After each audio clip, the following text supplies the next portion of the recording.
60 நாள் கழிச்சு இன்னைக்கு தான் மார்க்கெட்டுக்கு வரோம். மீன் எப்படி இருக்குன்னு தெரில. எல்லாம் நம்ம கோயிலுக்கு போயிட்டு சபரிமலை போயிட்டு வந்து இப்போ தான் மீன் எடுக்கிறோம். எவ்வளோ கும்பல் பாருங்க, சந்தை மாரி இருக்கு மீன் மார்க்கெட்டு.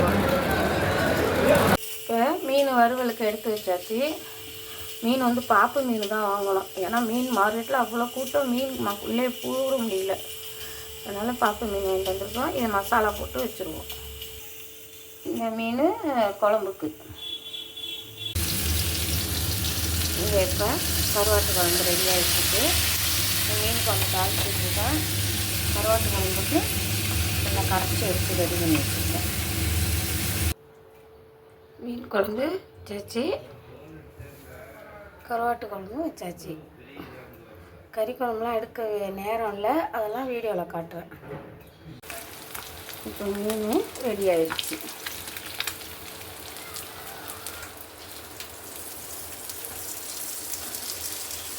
நம்ம சமைச்ச எல்லா டிஷ்ஷஸுமே வச்சு நம்ம வந்து சாமி கும்பிட ஸ்டார்ட் பண்ணிட்டோம். மாட்டு பொங்கலுக்கு தான் வந்து நம்ம வீட்டில் வந்து எல்லா நான்வெஜ்ஜையும் வந்து ஒரே நாளில் வந்து சாப்பிட்றது பார்க்கலாம். உங்கள் வீட்டிலலாம் வந்து நீங்கள் எப்படி சாமி கும்பிடுவீங்க மாட்டு பொங்கலுக்கெல்லாம் அப்படிங்கிறத வந்து மறக்காமல் ஷேர் பண்ணிட்டு போங்க. இந்த வீடியோ பிடிச்சிருந்துச்சுன்னா மறக்காமல் நம்ம கன்ஸ்கா கிச்சனுக்கு ஒரு லைக் பண்ணிவிட்டு உங்களோட பொங்கல் செலிப்ரேஷன் எப்படி இருந்துச்சு அப்படின்னு ஒரு கமெண்ட் பண்ணிட்டு உங்கள் ஃப்ரெண்ட்ஸ்க்கு இந்த வீடியோவை ஷேர் பண்ணிடுங்க. எல்லாருக்கும் ஹாப்பி பொங்கல். இன்றைக்கி எங்கள் வீட்டில் மாட்டு பொங்கலுக்கு சாமி கும்பிட்டதுக்கு மட்டன் குழம்பு, மீன் குழம்பு,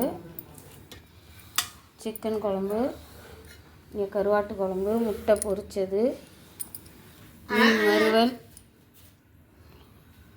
சிக்கன் ஃப்ரை, முட்டை பொரியல். இப்போ எது வேணாலும் போட்டு சாப்பிட்டுக்க வேண்டியதுதான். வாங்க நீங்களும் சாப்பிடலாம். ஷேர் பண்ணுங்கள், கமெண்ட் பண்ணுங்கள், லைக் பண்ணுங்கள், சப்ஸ்கிரைப் பண்ணுங்கள். நன்றி.